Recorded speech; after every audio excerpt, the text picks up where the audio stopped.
संतप्त मानस शांत हों, जिनके गुणों के गान में बेवर्धमान महान जिन विचरे हमारे ध्यान।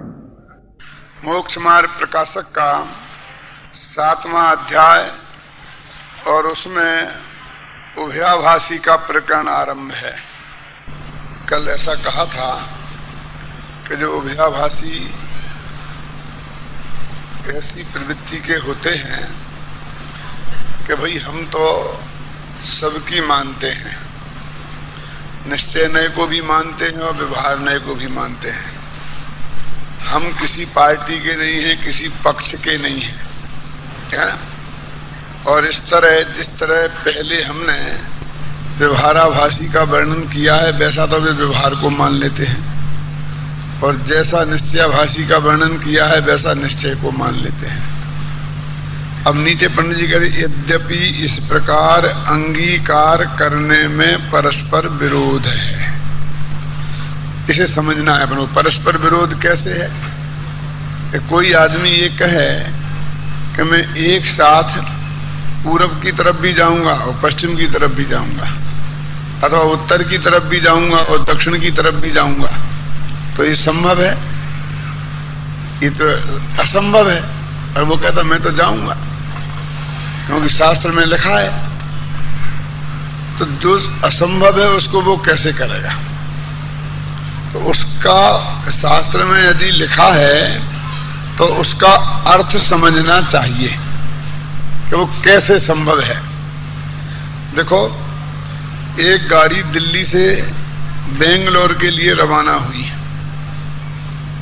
और उस गाड़ी में आप बैठे हैं। जिस डब्बे में आप बैठे हैं उस डब्बे का बाथरूम उत्तर की दिशा की तरफ है, जहां से आप बैठे हैं ना वहां से, और गाड़ी दक्षिण की तरफ जा रही है। तो अब आप जब बाथरूम जाते हैं तो उत्तर की तरफ जाते हैं कि दक्षिण की तरफ? मैं पूछता हूं आपसे, क्या प्रभाकर जी? गाड़ी जा रही है 1 घंटा में 100 मील की रफ्तार से दक्षिण की तरफ उत्तर से, और आप जहां बैठे हैं वहां से बाथरूम है उत्तर की तरफ, माने दिल्ली की तरफ। दिल्ली से गाड़ी जा रही है बेंगलोर, है? तो जब वहां से आप बाथरूम की तरफ जाते हैं तो उत्तर की तरफ चलते हैं ना। तो आप उत्तर की तरफ जा रहे हैं कि दक्षिण की तरफ जा रहे हैं? आप चलते हैं उत्तर की तरफ और जाते हैं दक्षिण की तरफ, क्योंकि आपकी रफ्तार है 1 घंटे में 4 किलोमीटर। घूमने जाते हैं ना, 4 किलोमीटर जाते होंगे, उसी रफ्तार से आप पेशाब करने भी जाएंगे बालचंद जी। और गाड़ी की रफ्तार है 1 घंटे में 100 किलोमीटर, तो कितनी हुई? 25 गुनी है, 25 गुनी रफ्तार है ना। तो आप यदि 10 कदम बाथरूम की तरफ बढ़ेंगे तो 10 कदम के 25 गुने कितने हुए?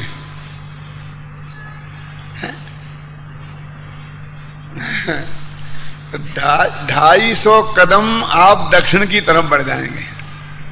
उनमें 10 कदम घटा दो कम से कम, बस 240 कदम दक्षिण की तरफ जा रहे हैं। इस हिसाब से तो आप दक्षिण की तरफ जा रहे हैं और आप चल रहे उत्तर की तरफ। तो ये अपेक्षा है। तो जब तक ये समझ में नहीं आए और कहे कि मैं तो उत्तर और दक्षिण की तरफ दोनों तरफ जाऊंगा और जाने की कोशिश करे, तो वो संभव है क्या? तो ऐसे ही जिनवाणी में जो दोनों नयों के स्वीकार करने की बात कही है, उसकी क्या अपेक्षा है? जब तक उसके दिमाग में स्पष्ट नहीं हो तब तक वो दोनों को कहना कैसे मान सकता है?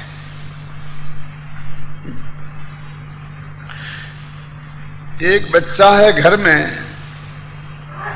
तो उसके बारे में मैं आपसे एक प्रश्न करना चाहता हूं कि उसे अपनी मां की आज्ञा मानना चाहिए कि पिता की? क्यों? तो आप कहेंगे दोनों एक ही आज्ञा दें, तब तो कोई समस्या नहीं है, हैं? तो इस प्रश्न के 4 उत्तर आ सकते हैं। कौन कौन से? कि एक, मां की मानना चाहिए। दूसरा उत्तर, पिता की आज्ञा मानना चाहिए। तीसरा उत्तर, दोनों की आज्ञा मानना चाहिए। और चौथा उत्तर, दोनों की आज्ञा नहीं मानना चाहिए। बोलो 5वां कोई उत्तर आ सकता है शीतलचंद जी? नहीं आएगा ना। अब हम एक एक उत्तर पर विचार करें। मान लो वो चारों में से कोई उत्तर देगा तो उसका क्या अर्थ है कि मां की आज्ञा मानना चाहिए। यदि वो एक कहे तो हम कहेंगे कि इंदिरा गांधी के राज को गए हुए 10 वर्ष से ज्यादा हो गए, अभी आप पर उसका असर नहीं गया है। क्यों? यदि कहे कि पिता की आज्ञा मानना चाहिए तो हम उससे कहेंगे कि जिस मां ने 9 महीने पेट में रखा, 18 महीने गोद में रखा, खुद गीले में सोई, तुझे सूखे में सुलाया, बाप ने क्या किया? मुझको ऐसे बहुत रोया धोया होगा तो 1 रुपए का नोट पकड़ा दिया होगा। हिंदुस्तान के बापों की अभी इससे ज्यादा हैसियत नहीं है। करोड़पति का भी बेटा होगा 5 वर्ष का तो उसे तो 1 ही का नोट मिलने वाला है, इससे ज्यादा नहीं देंगे। वो छाती पे बैठ के चाहे फिर करोड़ों हड़प ले, वो बात जुदी है, लेकिन अपनी राजी से तो 1 नोट ज्यादा देता नहीं है। क्या? तो इसके लिए लोग कहते हैं कि सबसे बढ़िया उत्तर यह है कि दोनों की आज्ञा मानना चाहिए। और ये बहुत अच्छी बात है, ये सबको अच्छा लगता है। तो ऐसे ही निश्चयाभासी, व्यवहाराभासी और उभयाभासी, तो दोनों ही नए मानना चाहिए। हाँ, ये बात अच्छी है, ये झगड़ा निपट गया, ये झगड़ा निपट गया। व्यवहार नए की मानना चाहिए तो झगड़ा हो गया, निश्चय नए की मानो तो झगड़ा हो गया, और दोनों नयों को मानो तो झगड़ा निपट गया। ऐसे लोगों के दिमाग में वृत्ति है, इसलिए हम दोनों नयों की मान लेते हैं। हाँ यार, दोनों माँ बाप की दोनों की मानना चाहिए, दोनों की मानना चाहिए। लेकिन ये तीसरा जो भेद है ना, दोनों की मानना चाहिए, ये सिर्फ सुनने में रमणीय है, प्रैक्टिकल नहीं है ना। अकेले सुनने में अच्छा लगता है कि दोनों की आज्ञा मानना चाहिए, क्योंकि दोनों एक ही आज्ञा दें तो ये सवाल ही खड़ा नहीं होता था कि दोनों में से किसकी मानना चाहिए। अर्थ तो ये है कि दोनों परस्पर विरुद्ध आज्ञा दें, जैसे कि निश्चय नय और व्यवहार नय कहते हैं। एक कहता है आत्मा शुद्ध है और दूसरा कहता है अशुद्ध है, एक कहता है देह और आत्मा एक है और दूसरा कहता है जुदे जुदे हैं। ऐसे परस्पर विरुद्ध आज्ञा दें और फिर दोनों की मानना चाहिए, प्रैक्टिकल कैसे संभव है ना। कठिन बात कहने में तो अच्छी लगती है, शास्त्र में तो इसे बस वचन मात्र रमणीयम, ऐसा बहुत न्याय शास्त्र में बहुत आता है। आपकी बात कहने सुनने में बहुत अच्छी है, लेकिन प्रैक्टिकल संभव नहीं है। जैसे कि हर हिंदुस्तान के प्रत्येक बालक को रोजाना आधा किलो दूध तो मिलना ही चाहिए ना। ये बात कहने में कितनी सुंदर है, लेकिन देने के लिए 50 करोड़ लीटर दूध चाहिए ना, क्यों? तब होगा। और हमारे अभी 10 लाख लीटर, 10 करोड़ लीटर ही दूध पैदा नहीं होता है। तो ये बात कहने सुनने में ही रमणीय है, मात्र वचन मात्र रम्यम, बस कहने सुनने में रमणीक है। ये कैसे माने? मां कहती है बाजार से सब्जी लेके आ, बाप कहता है नहीं स्कूल जा। बोलो बेटा क्या करे, स्कूल जावे कि सब्जी लेने जाए? क्यों? इसलिए ऐसा कहने वाले बेटे कहते तो ऐसा है कि हम दोनों की मानेंगे और मानते किसी की नहीं है। बाप कहते स्कूल नहीं गया, क्या करूं, मम्मी ने सब्जी लेने भेज दिया था। और मम्मी कहे कि तुम सब्जी नहीं लाया, कि पिताजी ने स्कूल जाने के लिए कहा था। वो दोनों ही को आपस में बढ़ा देता, निपटो तुम आपस में निपटो, मैं खेलता हूं। क्योंकि वो दोनों एक जगह एक साथ तो जा ही नहीं सकता है ना, तो एक ना एक को तो नाराज होना ही है। तो भले ही कहे कि मैं तो दोनों की मानता हूं, तो मैं तो आराम से खेल रहा हूं, तुम दोनों जने मिलके नक्की कर लो और मुझे बताओ कि सब्जी लेने जाना है कि स्कूल जाना है। तुम दोनों जो कुछ कहोगे वही मैं मानूंगा। बोला तुम नक्की करो पहले, और नक्की तो हो ही नहीं सकता है। कोई पति पत्नी की झगड़े कोई कश्मीर के झगड़े से कोई कम थोड़ी है कि जो 40-50 वर्ष में अभी तक हल नहीं निकला। पूरी 40-50 वर्ष की जिंदगी बीत जाती है और कभी पति पत्नी एक मत हो पाते हैं क्या? तो ऐसी गाड़ी चलती है जैसे कश्मीर का चलता है ना, ऐसे ही चलते चलते वो ढो के मर जाते हैं। कोई ऐसा थोड़ी होता है कि कोई हो जाता है, क्यों निबट जाता है? नहीं निबटता ना बेटा, भाई ऐसे चलते रहते हैं सब काम। तो ये उभयाभासियों की प्रवृत्ति ऐसी है कि वो कहते हम दोनों ही नयों की मानेंगे, लेकिन दोनों ही नयों की बात एक ही आत्मा को एक ही काल में शुद्ध और अशुद्ध एक कैसे है ये तो उसको कुछ खबर नहीं है। और दोनों की मानना अच्छा है, इसमें झगड़ा नहीं है, इसलिए हम तो दोनों की ही मानते हैं। सबसे पहले डिफेक्ट तो उसका ये है। अब वो आगे पंडित जी विचार करेंगे कि वो कैसा समझता है कि दोनों की मानने का मतलब क्या है ना। अभी भी गांव गांव में जो पार्टियां बन गई ना, निश्चय पार्टी, व्यवहार पार्टी, तो ऐसे उभयाभासी बहुत मिलेंगे। हम तो दोनों ही पार्टी में हैं। कि तुम दोनों पार्टी में कैसे हो कि हमारे एक बेबाई निश्चय वाले हैं और एक बेबाई व्यवहार वाले में, तो हम दोनों ही पार्टी में। अब वो ऐसा समझते हैं निश्चय व्यवहार को दोनों को मानने का अर्थ ऐसा समझते हैं कि दोनों विवाहियों को, विवाही तो समझते हैं साहजी ब्याई जी, अरे 3 हैं गुजराती में बेबाई और एक मारवाड़ी में ब्याई जी और बुंदेलखंड में साहजी। क्या समझी? क्यों? अब क्या करें, हमको तो साहब दोनों में रहना है, क्योंकि दोनों में ही दोनों पार्टियों में हमारे हैं। तो तुम कैसे, तुम दोनों लोगों को कैसे मानते हो कि जयपुर वालों का शिविर लगता है तो उसमें भी चले जाते हैं, और उनको गालियां देने का शिविर लगता है तो उसमें भी चले जाते हैं। 2 ही शिविर लगते हैं, 2 ही तरह के लगते हैं ना, और तीसरा तो कोई लगता नहीं है। तो हम दोनों में शामिल हो जाते हैं। क्यों? ऐसे उभयाभासी है ना जगत में बहुत कि भाई 2 में एक साथ कैसे संभव है। लेकिन वो कहते हमेशा हमें तो कोई दिक्कत नहीं है, हम तो दोनों में चले जाते हैं। क्या शीतल चंदी ऐसे उभयाभासी लोग इस जगत में बहुत है। तो देखो टोडरमल जी कहते हैं 250 वर्ष पहले पंडित टोडरमल जी ने जो नक्शा खींचा था वो 250 वर्ष बाद भी कैसा वैसा ही का वैसा है। हिंदुस्तान का नक्शा बदला ही नहीं। देखो जगत कितना ध्रुव है, ये तुम अध्रुव कहते हो। वैसी की वैसी गलतियां टोडरमल जी के जमाने में होती होंगी, उन्होंने देखी होंगी, तब तो लिखी है, किसी शास्त्र में नहीं लिखी। इसके पहले 2000 वर्ष में जो शास्त्र मिलते हैं उसमें ऐसा स्पष्ट वर्णन नहीं है। थोड़ा संकेत पंचास्तिकाय में है निश्चयाभासी, व्यवहाराभासी, उभयाभासी का, कि थोड़ा समंतभद्र में आता है ना। भावैकांत, अभावैकांत, उभयैकांत इसके रूप में आता है ना। नित्यैकांत, अनैकत्यैकांत और उभयैकांत इसके रूप में आता है। संकेत हैं, लेकिन इतना स्पष्टीकरण जो है ये पंडित जी ने लोगों में देख देख करके लिखा था, और वो अज्ञान वैसा ही का वैसा आज भी है लोगों में। ऐसा लगता है उस वक्त भी ऐसा ही होता, ऐसी पार्टियां होंगी, ऐसे ही चलता होगा, ऐसे लोग होंगे कि हम तो 2 ही तरफ के हैं।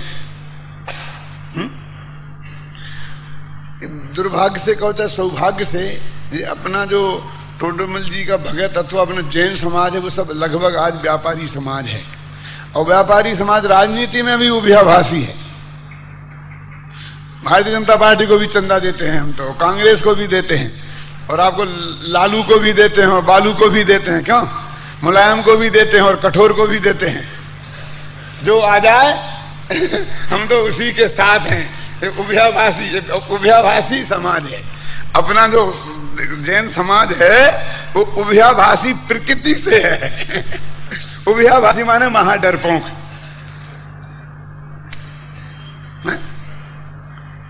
हर एक के हाथ जोड़ने वाला। कोई वो हम दोनों का विरोध नहीं करते हैं, उसके अंदर में किसी का विरोध भाव नहीं है, ये बात नहीं है। किसी का विरोध करने की ताकत नहीं है, समझे ना। अकेले में पूछो तो सब 1000 बातें कहते हैं, आलोचना करते हैं, ये बुरा, ये बुरा, ये बुरा, ये बुरा, और बोलना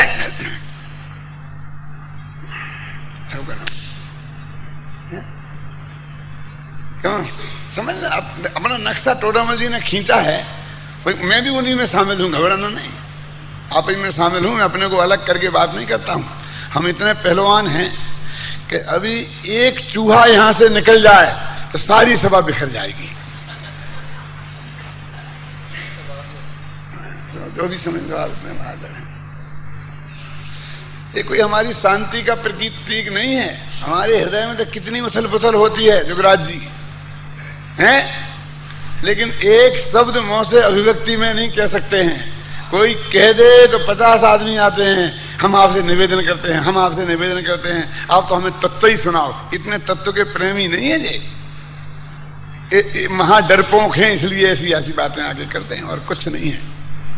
कि 1 मिनट इनको जो और बात में चला गया, वो तत्व की बात नहीं सुन पाई, इसके लिए ये नहीं कहते हैं, ख्याल में है ना। तो ये उभयाभाषी लोग, पंडित जी क्या कहते हैं देखो उनके बारे में। कौन सा पेज है ना, ये हवा से उड़ के बदल जाता है ना, इसलिए छाबड़ा जी की तरकीब लगाता हूं।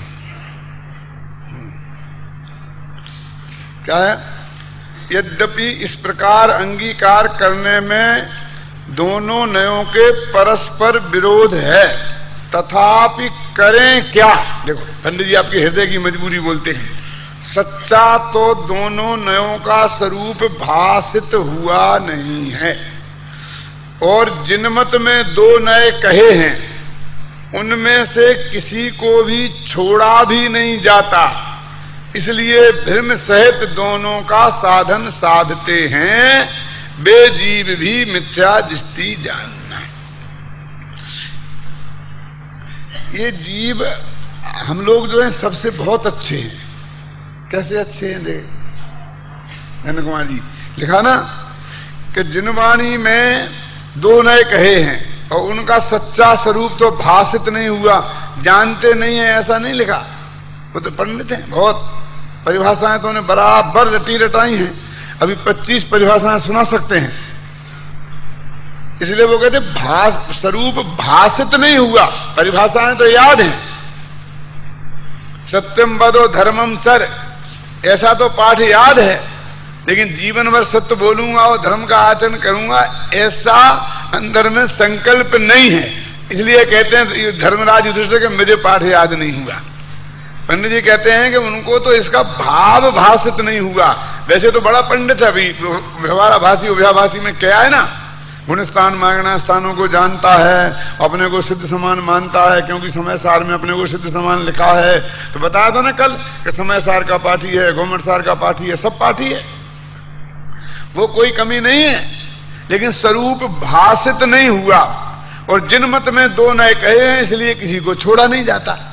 तो कम से कम जिन आज्ञा को मानने में तो तत्पर है, हम तो जिन आज्ञा को मानने में तत्पर नहीं है। इसलिए मैं कहता हूं हमसे अच्छे। समझ में आया ना, किस दृष्टि से अच्छे हैं कोमलचंद जी? कि शास्त्र निकाल के बताओ तो हाथ जोड़ के स्वीकार कर लेता है। ये नहीं कहता लिखा होगा शास्त्र मास्त्र में हम कुछ नहीं जानते। ये नहीं कहता कि शास्त्र कहां से छपे हैं मैं ये देखूंगा। ये नहीं कहता है कि ये शास्त्र अध्यात्म का है कि नहीं है। क्यों ऐसा कोई प्रश्नवाचक लगाकर उसमें शंका खड़ी नहीं करता है शास्त्र की प्रमाणिकता में, बल्कि चुपचाप मान लेता है। सिर्फ उसके बेचारे को इतनी कमजोरी है कि उसका भाव भाषित नहीं हुआ। जिनाज्ञा भंग करने का उसे बहुत भय है। हमें तो बिल्कुल ही भय नहीं है। हम तो एक सेकंड में किसी को भी रिजेक्ट करने में हमको देर नहीं लगती है।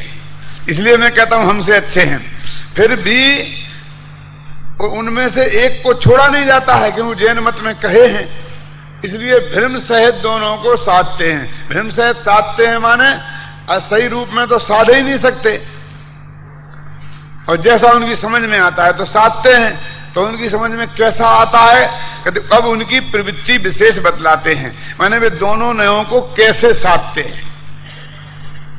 तो कहते हैं अंतरंग में आपने तो निर्धार करके यथावत निश्चय व्यवहार मोक्ष मार्ग को पहचाना नहीं, और जिनाज्ञा मानकर निश्चय व्यवहार रूप मोक्ष मार्ग दो प्रकार मानते हैं। देखो ये बात आप समझना, थोड़ी सी अंतर है। नए चक्र पढ़ते हैं और यहाँ के नए के प्रकरण में, दोनों में बहुत फर्क है। फर्क है माने कोई अलग विरोध है ऐसा नहीं। ये नयों का प्रकरण नहीं है, ये मोक्ष मार्ग प्रकाशक है। ये ग्रंथ नए चक्र नहीं है, तो ये मोक्ष मार्ग प्रकाशक है। क्या मतलब, नए चक्र में तो वर्णन नयों की मुख्यता से होता है, और मोक्ष मार्ग प्रकाशक में मोक्ष मार्ग की मुख्यता से होता है। तो मोक्ष मार्ग पर नए घटित किए हैं, इसलिए नयों की बात आ गई।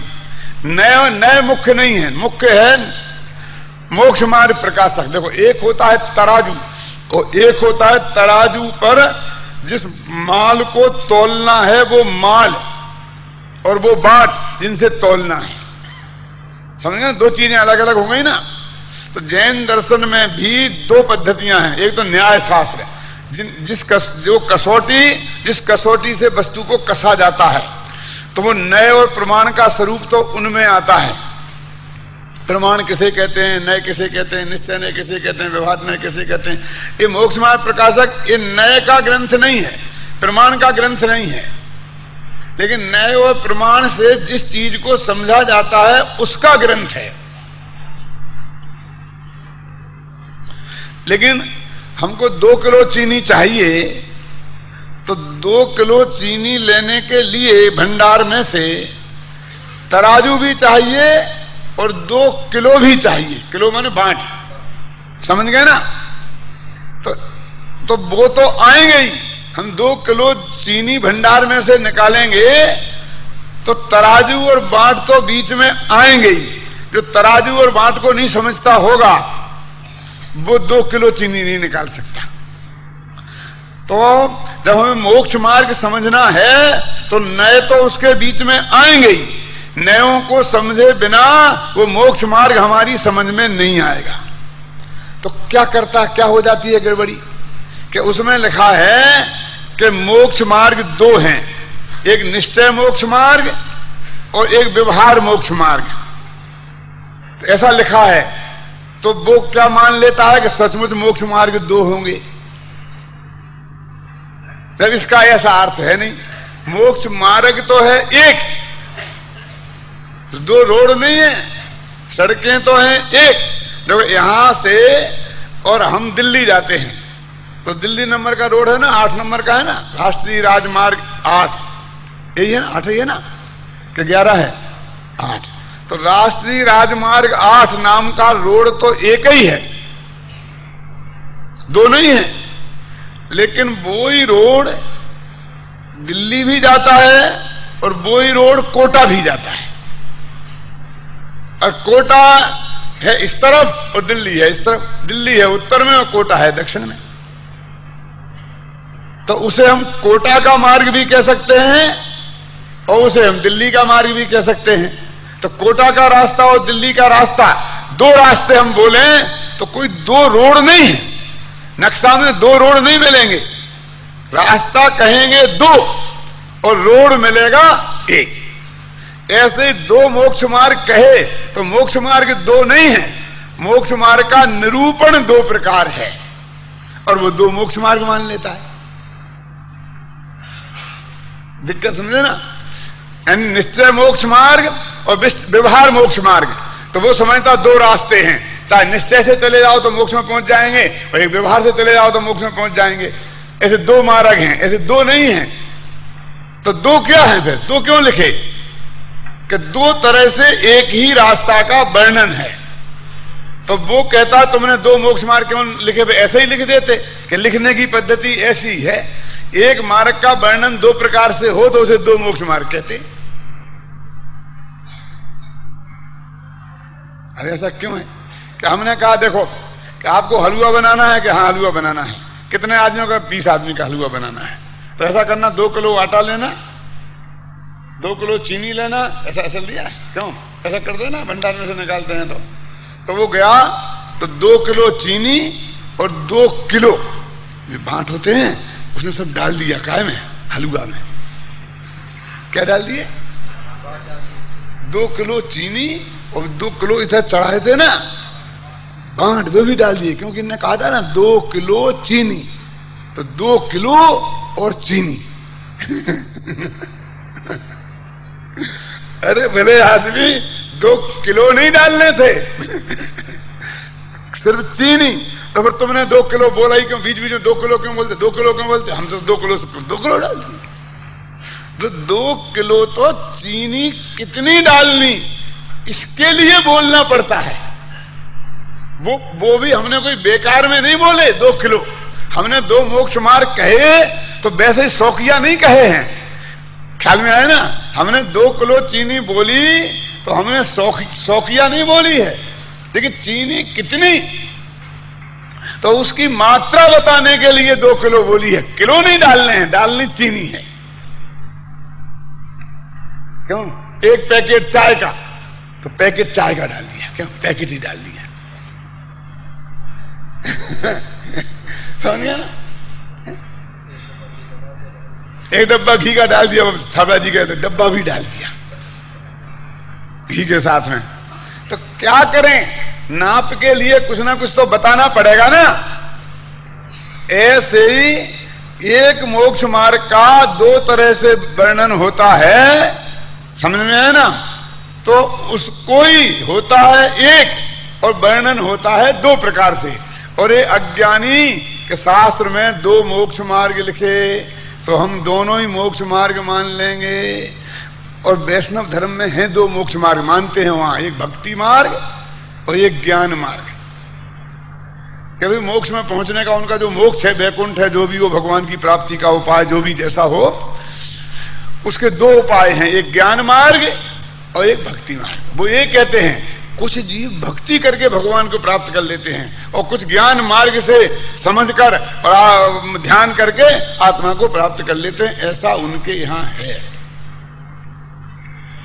और वो ज्ञान मार्ग और भक्ति मार्ग का झगड़ा इस देश में इतनी तेजी से बढ़ा कुछ दिन पहले, 500-600 वर्ष पहले, कि जितना आज निश्चय व्यवहार का झगड़ा अपनी जैन समाज में है ना, उससे ज्यादा भक्ति मार्ग का और ज्ञान मार्ग का झगड़ा बढ़ा। गांव गांव में झगड़े मारपीट शुरू हो गई थी, है ना? अपना सौभाग्य से अपन डरपोक है ना, इसलिए अपने में जो हुई ना, अपनी सब बातों ही बातों तक होती है, आगे नहीं बढ़ पाते हैं। समझे ना? ऐसा कह लो अहिंसक समाज है इसलिए हम आगे नहीं बढ़ पाते हैं, और जिनके यहां वो अहिंसक समाज नहीं है तो वहां पर मारपीट जैसे पाकिस्तान में हो रहा ना शिया सुन्नियों का, वैसा हुआ।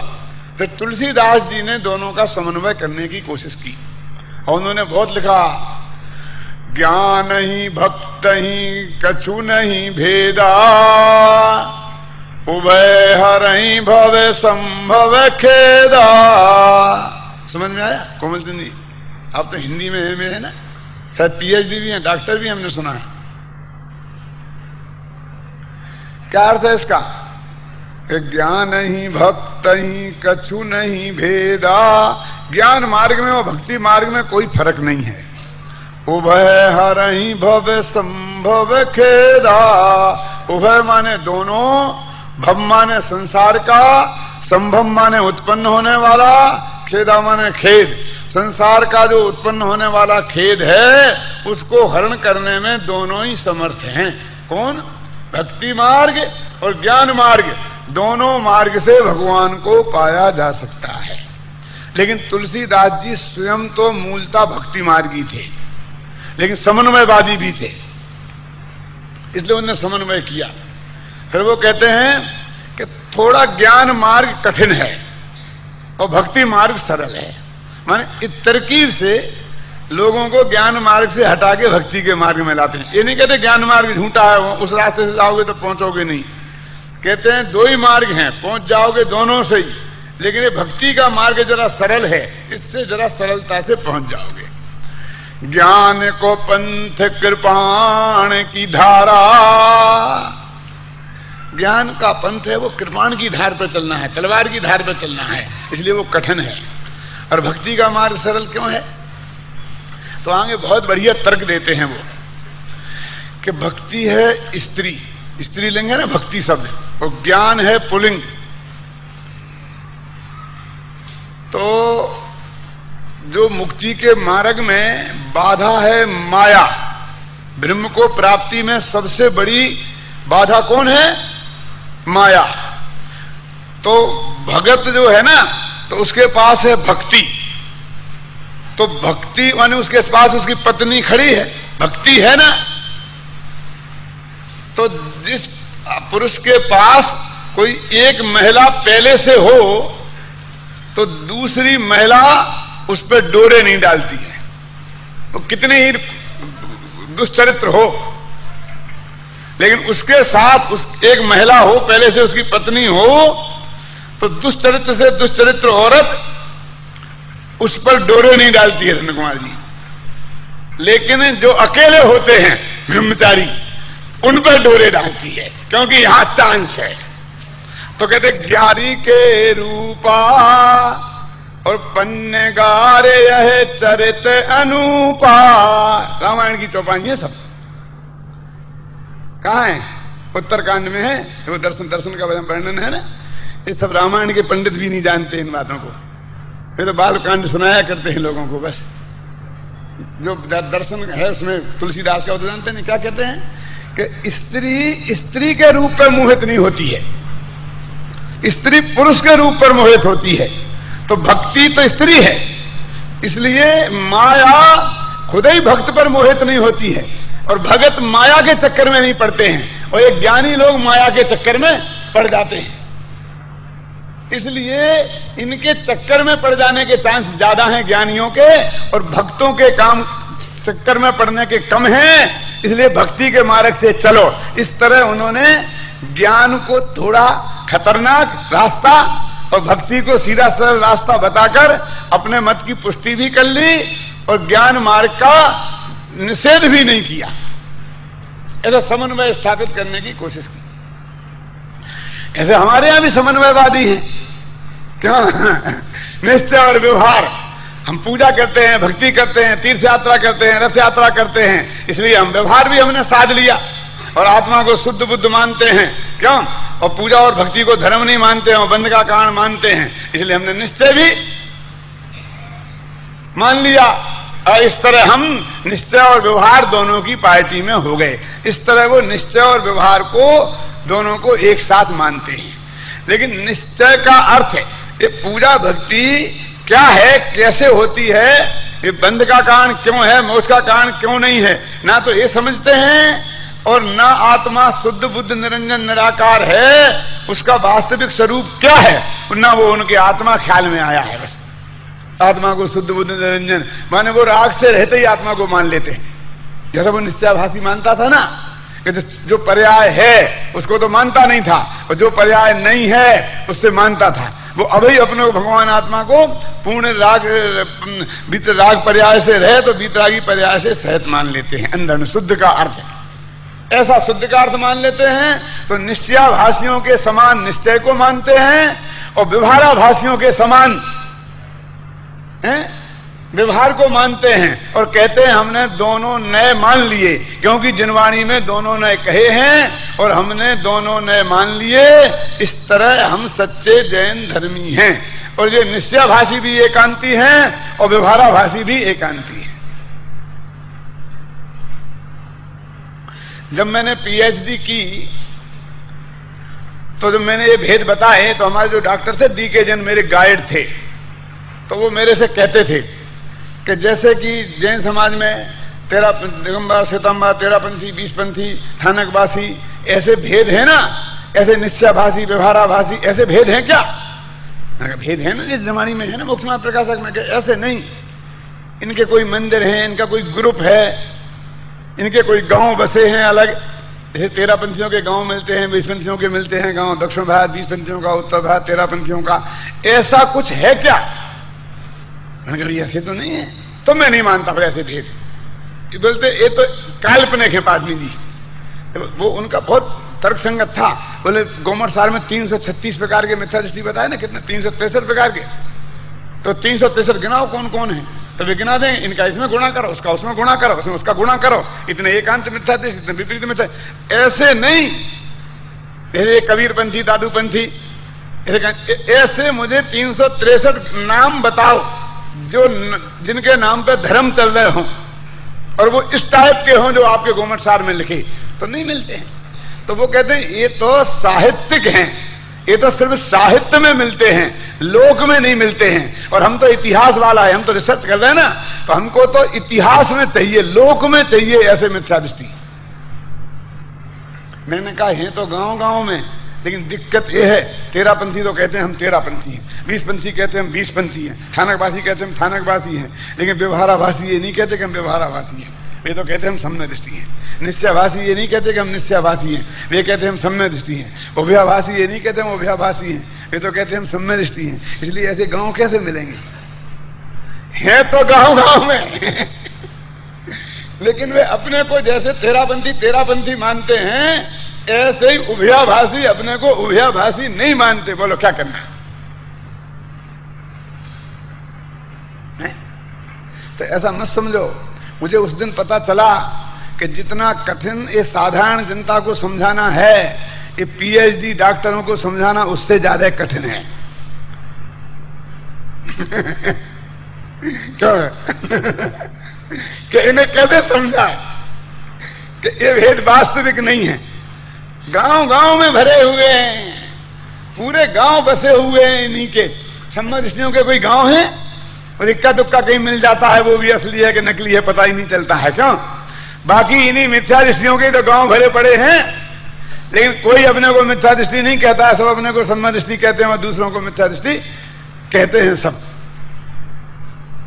दिक्कत यह है। तो ऐसे ही यहां कह रहे कि वो उसका स्वरूप तो समझे नहीं और मान लिया, और मान के अपनी कल्पना करके देखो मैं व्यवहार भी मान लिया, मैं पूजा करता हूं ना, बस मैं व्यवहार वाला भी हूं, और मैं आत्मा को शुद्ध मानता हूं इसलिए निश्चय वाला भी हूं, और मैं पूजा को बंध का कारण मानता हूं, मोक्ष का कारण नहीं मानता हूं, इसलिए मैं व्यवहाराभासी का दोष मेरे में नहीं है।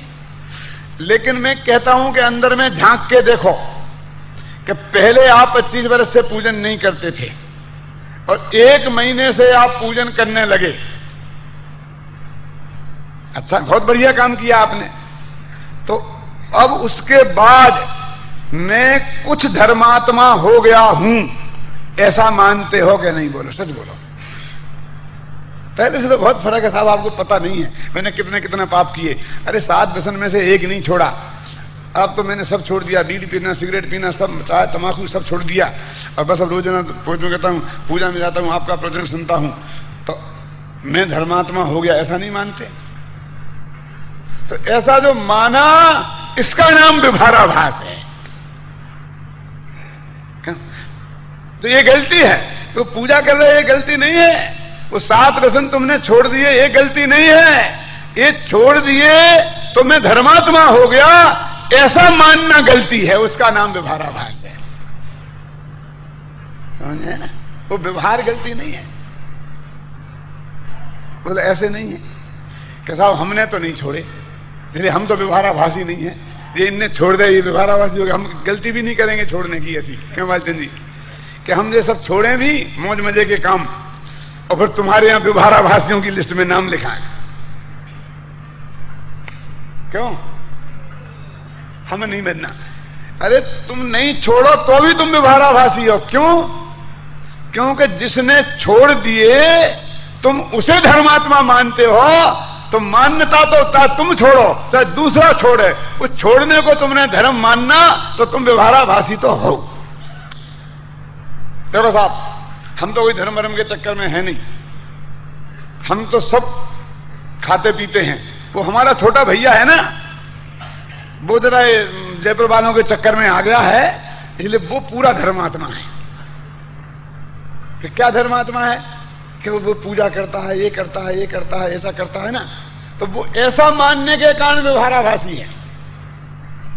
एक भाई मेरे पास आए, दक्षिण भारत के थे, आए पैर में पड़े, यहाँ के घर बैठे, साहब धन हो गए, धन हो गए, गजब हो गए। क्या धन हो गए मुझे पता तो लगे। तो बोले वो आपके वो तोताराम जी है ना, वो आलोक कुमार शास्त्री है ना, उसका पहला नाम तोताराम था, आप नहीं जानते? तो हमने बदल के आलोक कुमार शास्त्री रखा। तो वही गांव वाले तो अभी तोताराम ही कहते होंगे बेचारे को। तो वो अपने गांव में गया पाटनी जी, वहां गया तो एक गांव से दूसरे गांव एक बस में गए, 2 घंटे का सफर किया। तो 2 घंटे के सफर में उनने तो हर जगह जो एक बस खड़ी हुई तो फिर चना खाया, फिर एक ककड़ी खाई, फिर एक चाट खाई, फिर एक रसगुल्ला खाया। ये बेचारा ऐसा बैठा रहा, कुछ नहीं खाया, नहीं पिया, नहीं। रास्ते में उन्होंने कहा चने ले लो कि नहीं, चाट खा लो कि नहीं, देखाओगे कि नहीं, नहीं नहीं। अब गजब हो गया, बड़ा क्या जयपुर में आके तो महान बन गया, इतना महान, हमने इतना महान नहीं देखा है, रास्ते भर में कुछ खाया ही नहीं। मेरे पैरों के नीचे से जमीन खिसक गई कि इतना महान बनाया है हमने। हम 5 वर्ष तक पढ़ा के मर गए, तो उसकी तो ये बात ही नहीं करता है कि सात तत्व जानता है, क्षेत्र जानता है, बढ़िया प्रवचन किया, क्यों? लेकिन ये तो 2 घंटा मुंह को खाली रखा और पानी भी नहीं किया बस में, ये इतना महान इसमें ही बस गया है। तो अब उसने इससे उसने जो धर्मात्मा मान लिया ना इस क्रिया से बाबूजी, तो ये उसका व्यवहाराभास है, व्यवहाराभास नाम का मिथ्यात्व है। तो वो व्यवहाराभासी हो गया। वो तो खाता पीता है, खाया पिया तो इसने नहीं, लेकिन वो उस छोड़ने मात्र को धर्म माना ना उसने, इस वजह से उसने धर्मात्मा माना ना। आपके ख्याल में आ रहा है ना कि क्या है व्यवहाराभास? ऐसा नहीं कि मैं छोड़ दूंगा तो व्यवहाराभासी होऊंगा। बाबू जी इतनी क्रिया मात्र से उसने वो धर्मात्मा से, उससे ही मेरे को समझ में आया कि समाज कितने घने अंधकार में है। ये 2 घंटा जिसने पानी नहीं पिया, इसमें तो वो मेरे पैर पड़ता है कि इनके गुरु जो है उनके पैर पड़ लो।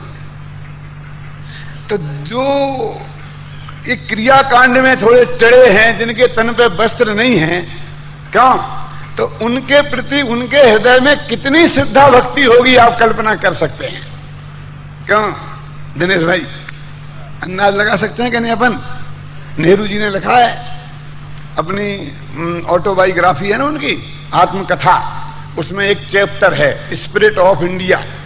उस चैप्टर के स्पिरिट ऑफ इंडिया में भारत की आत्मा, माने भारत के लोग कैसे हैं, इसका चित्रण उन्होंने किया। तो उन्होंने कहा कि एक आदमी के एक लड़के को चेचक निकले तो वो शीतला माता पर पानी ढोलने जाएगा, और वो पानी ढोलते ढोलते पहला बेटा मर जाए, फिर दूसरे बेटे को चेचक निकले तो भी वो ही इलाज करेगा, डॉक्टर के पास नहीं जाएगा। तो वो मर जाए तो तीसरे बेटे को चेचक निकले तो भी वो ही इलाज करेगा। 7 बेटे चेचक से मर जाएं और 8वें बेटे को चेचक निकले तो भी वो ही इलाज करेगा, डॉक्टर के पास नहीं जाएगा। और डॉक्टर के पास सुबह जाए, जुकाम की दवाई लेवे, शाम तक ठीक नहीं हो तो शाम को बदल दे डॉक्टर। सुबह होम्योपैथी के बाद है, शाम को आयुर्वेद के बाद, रात भर आयुर्वेद से ठीक नहीं हो तो सुबह मेडिकल डॉक्टर के पास पहुंच जाएगा। वो एक दिन डॉक्टर की दवाई नहीं ले सकता है और 7 बेटे मर जाने पर भी शीतला माता की पूजा नहीं छोड़ सकता है। ये है स्पिरिट ऑफ इंडिया, ये है भारत की आत्मा। आप समझो वो त्रिकाली ध्रुव आत्मा बताई होगी नेहरू जी ने। माने भारत के लोग कितने घने अंधविश्वासी हैं। क्यों? तो उन्होंने कोई आदिवासियों की बात करी होगी, शीतला माता की बोलने वालों की। अरे हम और तुम भी इससे कम नहीं हैं। आप समझ रहे हैं ना कि एक इतनी सी क्रिया कि 2 घंटे पानी नहीं पिया और उसमें लोग चरणों में लौट जाते हैं। क्यों? फिर तुम सातों व्यसन सब माफ हैं, 7 खून तक माफ हैं, तुम बस इतने क्रियाकांडी हो तो 7 खून तुम ही करो तो चलता है। इतना घना अंधकार है, आप समझ लीजिए, कल्पना कर लीजिए। क्यों? कि हमारे अंदर जो उसके प्रति जो उस क्रियाकांड के प्रति जो आस्था है, जो जिसे हम व्यवहाराभास कहते हैं, उसकी जड़ें कितनी गहरी हैं, कल्पना करें ना, उससे हम कितना प्रभावित होते हैं। कांजी स्वामी कितना मरम, गहरा मरम, समय सार का मरम, त्रिकाली ध्रुव भगवान आत्मा को एक हथेली में लेकर और दूसरे हथेली में लेकर क्रमबद्ध पर्याय जैसा सिद्धांत क्यों और लेकर निकले तो सारे देश में विरोध हुआ। और बाबू भाई रात को सिर में दर्द करे तो बम भी नहीं लगाते, बस एक नारा लेके निकले और सारा हिंदुस्तान फतेह हो गया।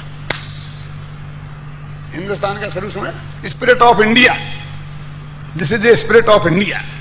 क्या समझ में आया अचल जी? कि वो बाबू भाई कि रात्रि में बुखार हो जाए तो बम भी नहीं लगाए और भगवान की पूजा में ऐसा नाचे कि धम धम धम धम धम धम धम धम, बस एक वो नाच, 15 मिनट का नाच और बम नहीं लगाए का नारा, इससे सारा देश उनके चरणों में आ गया और कांजी स्वामी के चरणों में आ गया। बोला इनमें से कितने लोग ऐसे बैठे हैं ना कि इसकी वजह से ही स्वामी जी के भगत बने। वो त्रिकाली ध्रुव एक तरफ रखा रहा, वो क्रमबद्ध पर्याय का विरोध होता रहा। क्यों कोमलचंद जी, तुमने ये 2 महारथी तो बैठे हैं अभी, बाबू भाई के 3 बॉडीगार्ड, एक डालचंद भोपाल वाले, एक कोमलचंद गोधा और एक पूनमचंद छाबड़ा। मेरे हाथ में सिर्फ अभी 2 ही आए हैं। और बस 3 पीछे चल रहा है, बीच में बाबू भाई और बाम का नारा और वो नाच। मुझे बिल्कुल पसंद नहीं, मैंने एक दिन भी नहीं किया। एक दफा शांता बहन ने जबरदस्ती 2 छत्र मेरे हाथ में पकड़ा दिए थे तो ऐसे ऐसे कर दिए होंगे और मैंने आज तक तो वो देखा तुमने, इसलिए मैं पूरी तरह से कह नहीं सकता कि मैंने कभी नहीं किया, क्योंकि उसकी फिल्म भी बन गई होगी। तो शांता बहन का मन रखने के लिए मैं बाबू भाई से भी कहता था, क्या ये विद्वानों का ये काम है, ये नचनियों का गबनियों का काम विद्वानों का काम है। लेकिन देश भर आप नहीं समझते हैं? ये कोई तत्व ज्ञान नहीं है, ये आप तो समय सार की आत्मा समझो और हम भारत की आत्मा। इससे भारत, इसका नाम व्यवहाराभास है। ये व्यवहाराभास की पकड़ कितनी मजबूत है। सारे भारतवर्ष में, हमारी दिगंबर जैन समाज में, समय सार के भक्तों में भी। और मैं ये कहता हूं कि वो बात जाने दो दिगंबरों की, ये जो गुरुदेव के अनुयायी मुमुक्षु हैं उनके साथ भी अभी यही है। अभी भी पाटनी जी, ये 50 वर्ष के इतने अथक प्रश्नों के बाद भी ये मुमुक्षु भी क्रियाकांड से ही प्रभावित होते हैं, ये तत्व ज्ञान से प्रभावित नहीं होते हैं। इतनी मजबूत जगह है।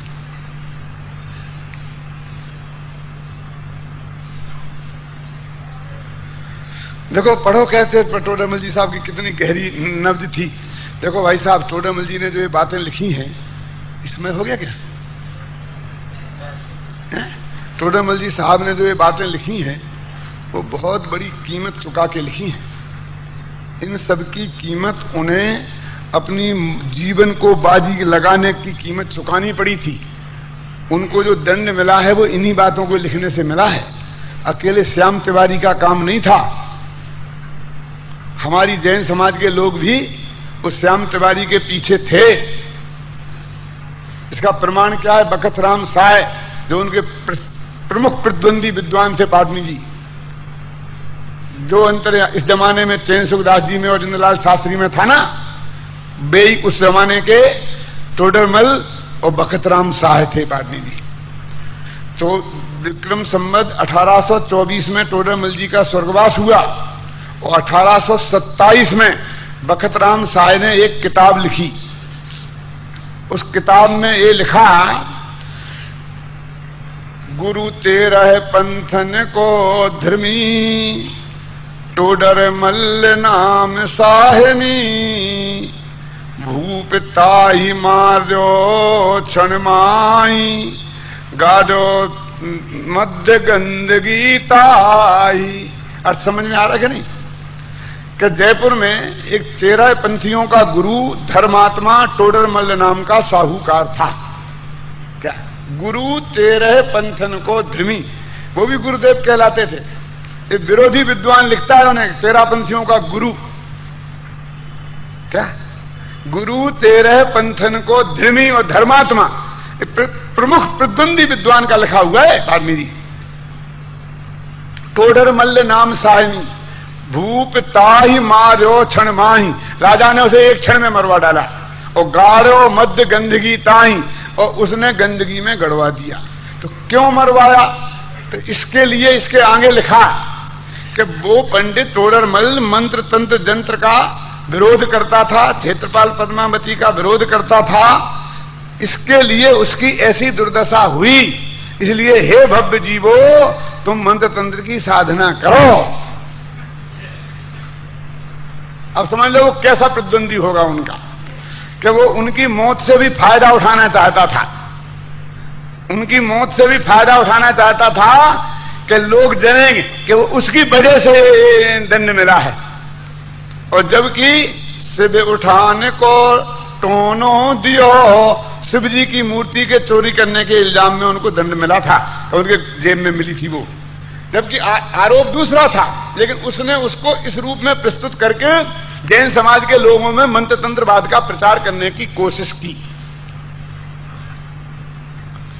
क्या मेरे कहने का अर्थ यह है कि इन टोडर मल्ल ने जो ये पंक्तियां लिखी हैं कि जैन समाज का अंधकार थोड़ा कम हो, वो अपनी जान की बाजी लगाकर लिखी हैं। और ये लिखने से उन्हें अपनी मौत की कीमत चुकानी पड़ी है।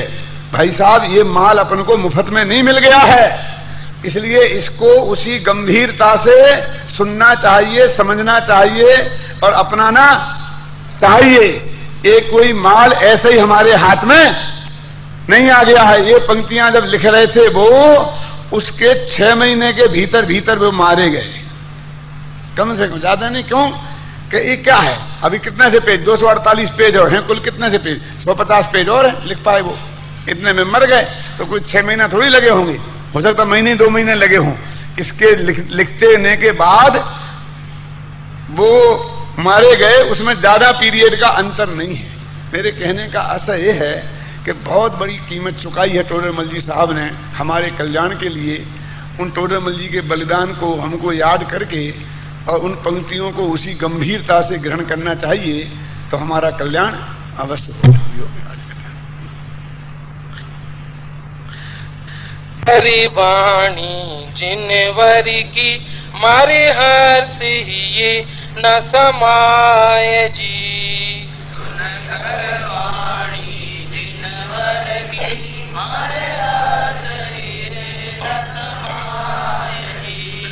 सुन कर वाणी जिनवर की मारे हर सही न समाय जी।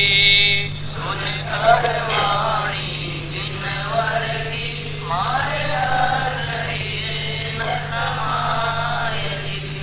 काल अनादि की तपन बुझानी,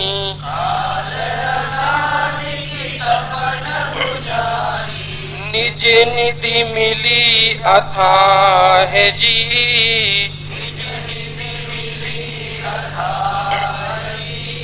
सुन कर वाणी जिनवर की मारे हर से ही न समाय जी। सुन कर वाणी जिनवर की मारे हर से ही न समाय। संशय भ्रमियो विपर्य नासा, संशय सम्यक बुद्धि उपजाय जी। सम्यक बुद्धि उपजाय। सुन कर वाणी जिनवर की मारे हर्ष ही ये न समाय जी। सुन कर वाणी जिन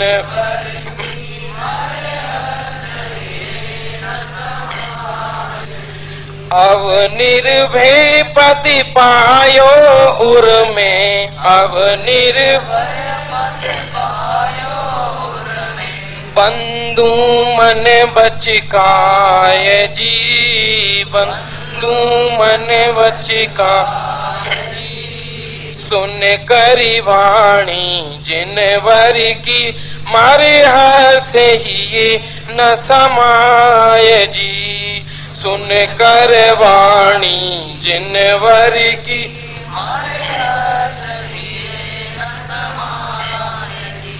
नर भव सफल भयो अब मेरो, नर भव सफल भयो अब मेरो। बुद्धि जन भेटत पाय जी, बुद्धि जन भेटत पाय जी। सुन कर वाणी जिन वरी की मारे हर्ष ही ये न समाय जी।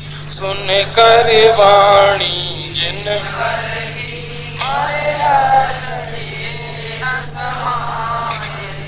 जावाणी के ज्ञान ते सूझे लोका लोभ।